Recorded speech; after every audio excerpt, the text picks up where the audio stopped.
लोग भेदभाव क्यों करते हैं? यदि मनुष्य भेदभाव कर रहा है तो वह कहीं ना कहीं अपने अंदर अपने आप को श्रेष्ठ बनाने का प्रयास कर रहा है। जब अच्छा। अपने आप को आप श्रेष्ठ बनाने की होड़ में लगते हो तभी भेदभाव का जन्म होता है। जी। अब इसका निर्माण कहाँ से हुआ? भेदभाव का यदि अपन उपज जानना चाहें कि इसकी उपज हुई कहाँ से, इसके पीछे भी हम वैज्ञानिक और आध्यात्मिक सोच का जो अहंकार था, उन्हीं दोनों को हम इसका कारण मानना चाहेंगे। कैसे? यदि आपने मटेरियल चीज़ों को प्राथमिकता दे दी है तो संसार में जो भी चीज़ दिखाई दे रही है मटेरियल तौर पर, तो हम भौतिकता को यदि महत्व दे चुके हैं मन में, तो हम हमेशा भौतिकता को ही महत्व देते रहेंगे। भेदभाव केवल एक प्रकार के नहीं होते हैं कि केवल आप जातिगत भेदभाव को देख रहे हैं। भेदभाव तो किसी भी प्रकार से उत्पन्न हो जा रहे हैं। स्त्री पुरुष में भेदभाव है। अब स्त्री पुरुष का भेदभाव कैसे आ रहा है? ये फिजिकल है, ये भी आप मटेरियल चीज को आप महत्व दे रहे हैं। कैसे? पुरुष को आप शक्तिशाली दिखा रहे हैं बजाय कि स्त्री को, तो आप वहाँ पुरुष को ऊपर बना दे रहे हैं। यहाँ आप पैसे वाले, मतलब जिसके पास धन है, उसको आप यहाँ बड़ा बना के दे रहे हैं। क्यों? क्योंकि आपने मटेरियल चीजों को प्राथमिकता दे दी है ना, विज्ञान के तर्क से। यदि आप अध्यात्म के तर्क में जाते तो आप क्या करते कि आप नॉन मटेरियल जो ब्रह्म तत्व है, आप उसको प्राथमिकता देने के लिए मांग करते।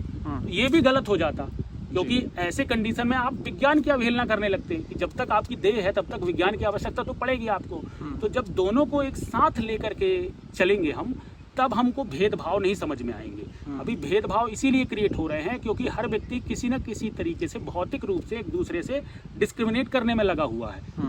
और ये सिर्फ अहंकार के कारण, हर व्यक्ति अपना अहंकार बढ़ाना चाहता है, क्योंकि सबको पता है कि यहाँ कुछ लेकर के ही हम को आनंद मिलेगा। जब तक हम कुछ कमाएंगे नहीं, कुछ हम ग्रहण नहीं करेंगे, कुछ सक्सेस नहीं मिलेगी हमको, जब तक हमको कुछ नहीं मिल सकता। लोगों के मन में ये विचार है। जबकि आप अभौतिक तत्व तक भौतिकता के सहारे तो नहीं पहुंच सकते। आप ऐसा तो नहीं है कि आप यहाँ की चीज़ों से अनंत को प्राप्त कर लो। तो आपको यदि वह परम तत्व प्राप्त करना है, जिसको आप भेदभाव हटाने वाला हम कारण बताएं कि भेदभाव किस प्रकार का हटाया जा सकता है, जब विज्ञान और आध्यात्म दोनों को अपन एक साथ मिला करके देखने लगेंगे तो फिर ये भेदभाव वाली बात नहीं आएगी। फिर आप ये नहीं कहोगे कि शारीरिक तौर पर कमज़ोर लड़की किसी भी तरीके से कमज़ोर है, क्योंकि फिर आपको उसके अंदर का ब्रह्म तत्व भी नजर आएगा। फिर आप उसको भी वैलिड कर रहे हो ना, अपनी विज्ञान की नज़रों से भी आप उसको वैलिडेशन दे चुके हो, और आध्यात्मिक नज़रों से विज्ञान को वैलिडेशन मिल चुका है।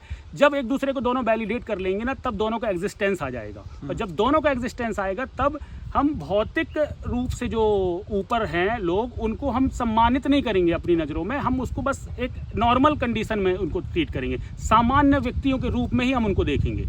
ऐसा नहीं है कि कोई व्यक्ति बॉडी बिल्डर है तो हमारे लिए कोई श्रेष्ठ हो जाएगा। हमारी नज़रों में वो व्यक्ति उसी दृष्टिकोण से रहेगा, क्योंकि उसकी चेतना का स्तर अभी बहुत नीचे है।